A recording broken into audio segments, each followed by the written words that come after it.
अस्सलाम वालेकुम दोस्तों, इन सेट भी मौजूद वाक़ में खुश आमदीद। इसराइल की जानिब से ईरान पर दोबारा हमले के खदशे के पेश नज़र ईरान ने अपनी फ़ौज को ना सिर्फ एक मरतबा फिर हाई अलर्ट कर दिया है, बल्कि ईरानी मीडिया के मुताबिक ईरान की जो पासदारान इनकलाब हैं उनका ये कहना है कि जनाब इसराइल की तरफ से इस तरह के इशारे मिल रहे हैं कि वो एक और मुहिम जोई की तैयारी कर रहे हैं। लिहाजा ईरान की तरफ से तमाम हिफाजती इंतजामात को ना सिर्फ मुकम्मल कर लिया गया है, बल्कि खुफिया मुकामात पर नस्ब मिसाइल्स और ड्रोन्स को भी हाई अलर्ट पर रख दिया है। उनको तैयारी की पोजीशन में रखा गया है ताकि मुमकिन तौर पर इसराइल के किसी भी हमले का जवाब दिया जा सके। ईरान की तरफ से ये जो ऐलान सामने आया है ये इस वजह से भी बहुत ज़्यादा अहमियत का हामिल है कि इसराइली वज़ीर आज़म बेंजामिन नेतन्याहू इस वक्त वाशिंगटन में मौजूद हैं और उनकी अमरीकी प्रेसिडेंट डोनाल्ड ट्रंप के साथ मुलाकात भी हुई है। उनके इस दौरे के दौरान इसराइली मीडिया से इस बात के इशारे मिल रहे हैं कि एक मरतबा फिर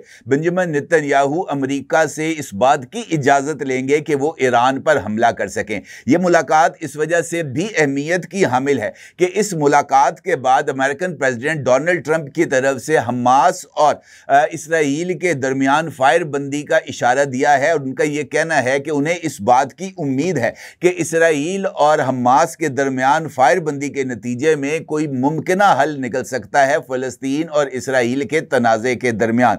अब अगर देखा जाए तो ये दोनों खबरें बराह रास्त अमेरिका के साथ जुड़ी हुई हैं और ये बराह रास्त इसराइल के साथ भी जुड़ी हुई हैं, क्योंकि इसराइल एक ऐसे जारा और मुंतकमुल मिजाज रियासत के तौर पर सामने आ रहा है जो अपने मुकाबले में किसी और को रत्ती बराबर भी अहमियत नहीं देता। और बेंजामिन नेतन्याहू का जारे मिजाज इस वजह से भी सामने आया है कि हमास और इसराइल के दरमियान हालिया दिनों में एक और झड़प हुई है और इस झड़प के दौरान ये कल का खबर है कि हमास ने फायरिंग करके इसराइल के 5 फौजियों को मार दिया था, जिसके जवाब में इसराइल की तरफ से गजा जो ऑलरेडी मलबे का ढेर बन चुका है वहां पर 500 पाउंड वजनी बम बरसाए गए। 500 पाउंड। तो आप अंदाजा लगा सकते हैं कि इस कार्रवाई के नतीजे में कितनी बड़ी तबाही होगी। हालिया ये जो हमला है इसराइल का, इसके नतीजे में अब तक की इतलात के मुताबिक 82 फ़लस्तीनी जो हैं वो शहीद हुए हैं।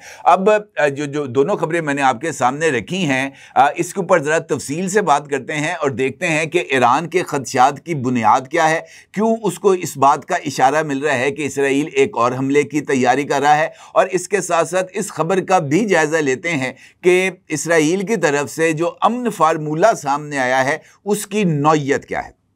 हालिया दिनों में एक वीडियो इस वक्त सोशल मीडिया पर वायरल है जिसमें मलबे का एक ढेर था और मलबे के इस ढेर में एक मासूम बच्ची तन्हा खेल रही है और वो जो 22 सेकंड की वीडियो है उसमें से चंद तस्वीर आप इस वक्त अपनी स्क्रीन पर भी देख सकते हैं। ये जो बच्ची जिस मलबे के ढेर पे खेल रही है वहाँ पर आपको दूर दूर तक कोई जी नफ्स नज़र नहीं आ रहा। ये मासूम बच्ची गजा में रहती थी या है, अल्लाह बेहतर जानता है। जिंदा है या मर गई इसके बारे में भी कोई इतला नहीं, क्योंकि गजा इनफैक्ट एक ऐसे अलमिया की शक्ल इख्तियार कर चुका है जहां पर आने वाला लम्हा किसको मौत के घाट उतारेगा इसके बारे में कोई राय कायम नहीं की जा सकती। अब एक जानिब तो ये खबरें सामने आ रही हैं जिसका मैंने एक वीडियो के जरिए आपकी खिदमत में उसके जो गजा का इस वक्त इंसानी अलमिया है उसका इजहार किया। दूसरी जानिब अमन फार्मूले के नाम पर जो एक ढकोसला तैयार किया जा रहा है ये भी बहुत ही ज्यादा अहमियत का हामिल है।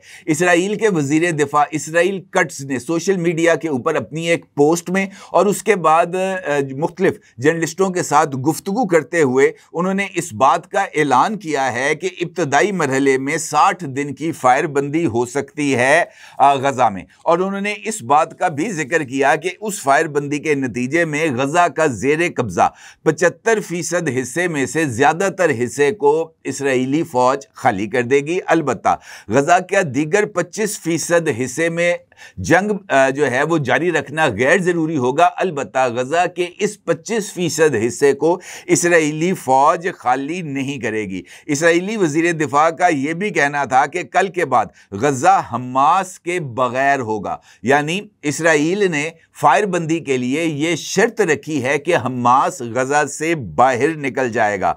उन्होंने उम्मीद जाहिर की कि गजा में हमास के साथ 60 रोज़ा जंग बंदी हो जाएगी और जंग बंदी के नतीजे में हमास की जानिब से 10 जिंदा यरगमालियों को वापस किया जाएगा, जबकि हलाक यरगमालियों में से निस्फ की लाशें भी वापस की जाएंगी।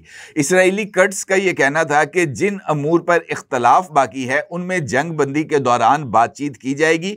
जो इख्तलाफात हैं उसमें जंग बंदी के मुकम्मल जो है उसकी जो शराइत हैं, हमास की मौजूदा पोजीशन है, इंसानी इमदाद के मसाइल और इसराइली फ़ौज के लिए मुतय्यन हद भी शामिल है। इसराइली वज़ीर दिफा ने अमन फार्मूले के तहत इस बात का दावा भी किया कि हमास ने फिलाडेल्फी कॉरिडोर इसराइल के ज़ेर असर रहने पर आमादगी जाहिर कर दी है। इसराइली वज़ीर दिफा काट्स ने फ़ौज को ये हुक्म भी दिया है कि वो गज़ा के तबाह हाल शहर रफ़ा में एक ऐसे शहर की तामीर का मंसूबा बनाए जहां गज़ा पट्टी की तमाम तर आबादी को आबाद किया जा सके। ये है इसराइल का अमन फार्मूला, जो बज़ाहिर इस बात की तरफ इशारा कर रहा है कि गज़ा में कोई फ़लस्तीनी नहीं रहेगा, गज़ा की आबादी को रफ़ा शहर में मुंतकिल कर दिया जाएगा और ये गज़ा एक खाली या मलबे का ढेर ही रहेगा। और इस हवाले से अमेरिकन प्रेसिडेंट डोनाल्ड ट्रंप एक से ज़ायद मरतबा इस बात का इजहार कर रहे हैं कि गज़ा को खाली कर दिया जाएगा और वो गज़ा को एक इंटरनेशनल लेवल का एक ऐसा शहर बनाएंगे जो कि किसी के कंट्रोल में नहीं होगा।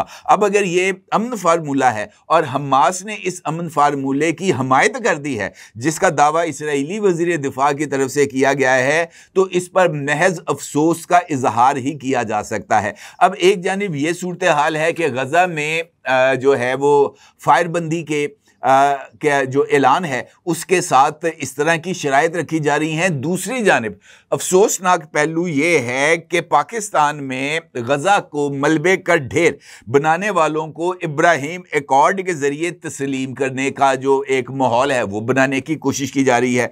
खुद पाकिस्तानी हुकूमत के वज़रा और साबिक सेक्रेटरी खारजा कहते हुए पाए गए हैं कि हमें इसराइल के हवाले से अपना मफाद मद्देनज़र रखना चाहिए।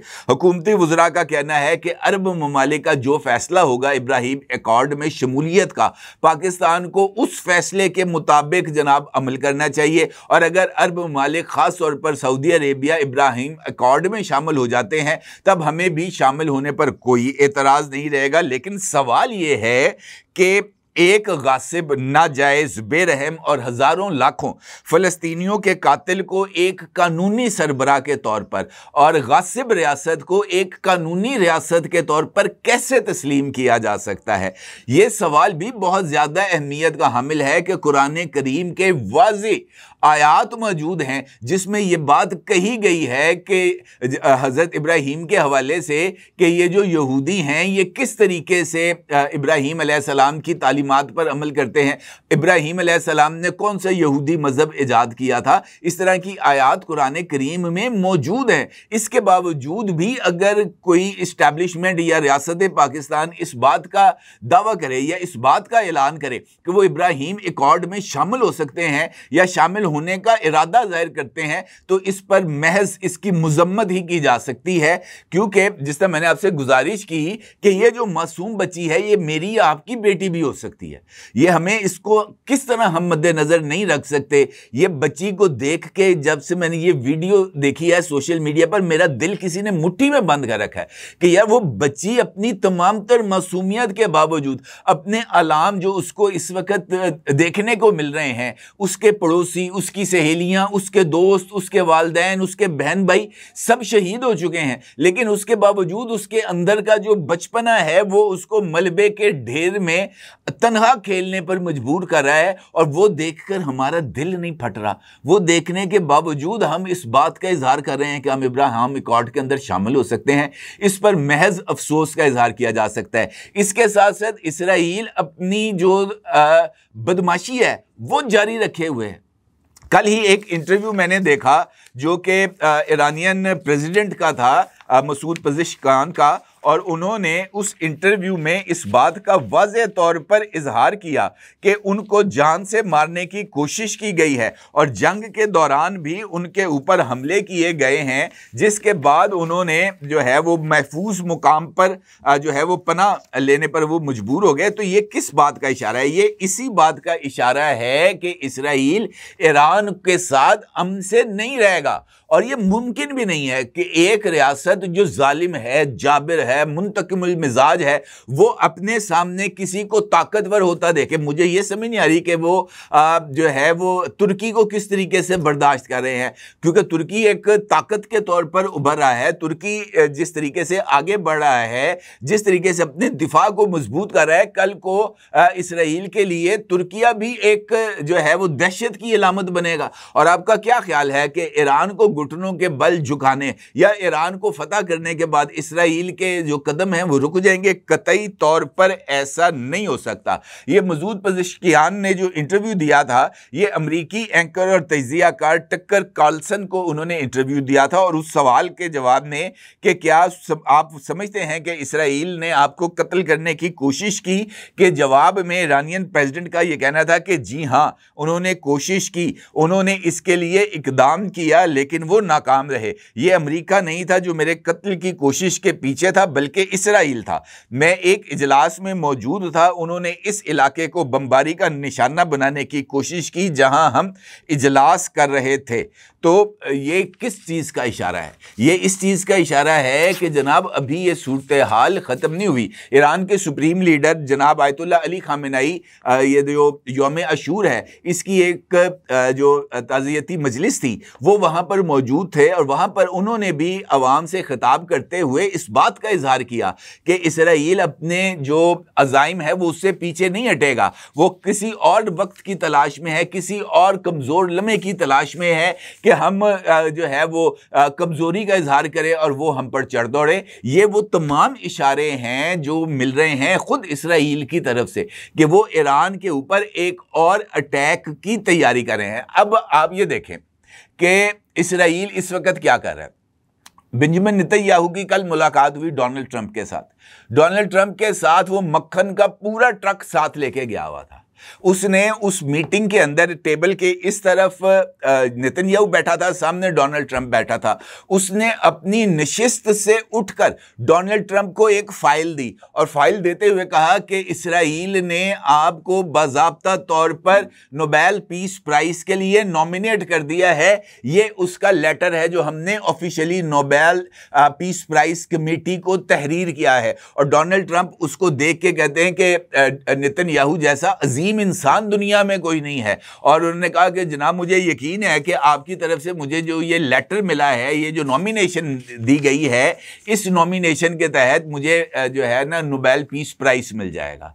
अब नोबेल पीस प्राइज के साथ साथ एक और बिल है जो अब कांग्रेस के अंदर मौजूद है। उस बिल के अंदर जो ट्रंप एडमिनिस्ट्रेशन है उसने कांग्रेस से इस बात की इजाजत तलब की है कि B-2 बमबार तैयारे जो महज अमेरिका के पास हैं, और 14 ये जो B-2 तैयारे हैं ये अब तक अमेरिका ने बनाए हैं।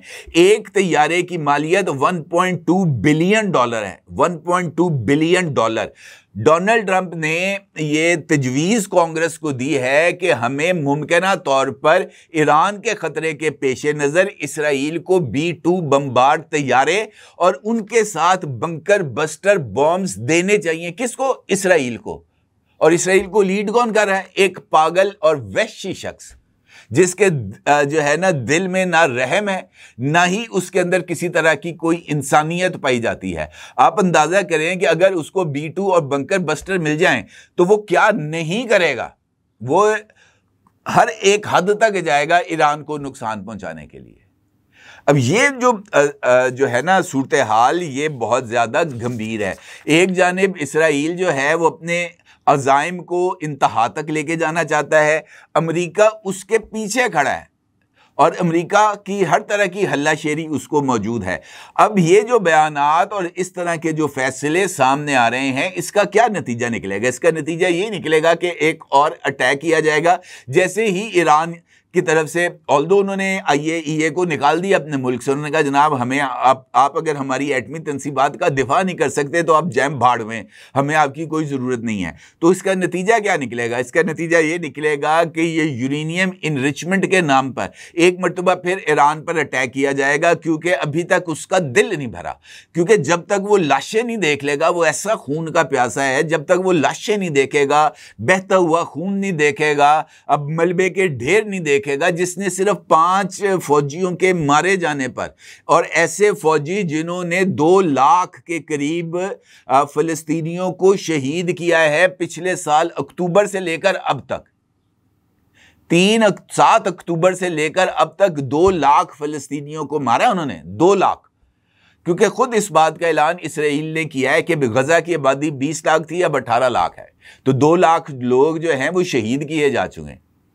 तो इनका अज़ाइम इस तरीके से ठंडे नहीं होने और इन्होंने ख़त्म नहीं होना। ईरान की तरफ से ये जो फैसला सामने आया है, जिसमें ईरान ने अपनी फ़ौज को मुकम्मल हाई अलर्ट कर दिया है, आयतुल्लाह ख़ामेनेई के मुशीर ने वाज़े किया है कि हमला हुआ तो जवाबी हमला जो है वो पहले से ज़्यादा शदीद होगा। ईरानी TV का कहना है कि सदर डोनाल्ड ट्रंप एक मरतबा फिर इसराइल की हमायत में सामने आए हैं। उन्होंने नेतन्याहू के साथ हालिया मुलाकात को पहले से तयशुदा ड्रामा भी करार दिया और उनका कहा कि हम जो है वो बेबस नहीं हैं, खुफिया मुकामात पर हज़ारों मिसाइल्स और ड्रोन्स तैयार खड़े हैं। इस बार जंग में कुद्स फौज, नेवी और आर्मी मुकम्मल तौर पर इस्तेमाल की जाएगी। ये उनकी तरफ से ऐलान सामने आया है। अब ये सारी सूरत हाल आपके सामने है। एक जगह पर हमले की तैयारियां हैं, दूसरी जानिब दिफा की तैयारियां हैं। हमास को गजा से बाहर निकलने पर मजबूर कर दिया गया है। गजा को एक बफर जोन के तौर पर जो है वो खाली करा दिया गया है। रफा में गजा के बाशिंदों को बसाने का मंसूबा बनाया गया है। तो ये किस बात का इशारा है? ये इस बात का इशारा है कि गजा भी इसराइल चट कर जाएगा। जब इसराइल गजा भी ख़त्म कर देगा, गजा को भी अपने अंदर शामिल कर लेगा, तो फ़लस्तीनी बेचारे कहाँ जाएंगे? क्या हाल होगा उनका? और हम यहाँ पर इब्राहिम अकॉर्ड के नाम पर जो बहाने तलाश कर रहे हैं इसराइल को तस्लीम करने के बाद, मैं आपको वाज़े कर दूँ, मेरा इस पर 100% यकीन है कि वो हुकूमत जो इसराइल को कबूल करेगी, वो इस्टेब्लिशमेंट जो इसराइल को कबूल करने के लिए हुकूमत की हौसला अफजाई करेगी, ये दोनों इबरत का निशान बनेंगे। इसमें किसी को कोई इबहाम नहीं रहना चाहिए।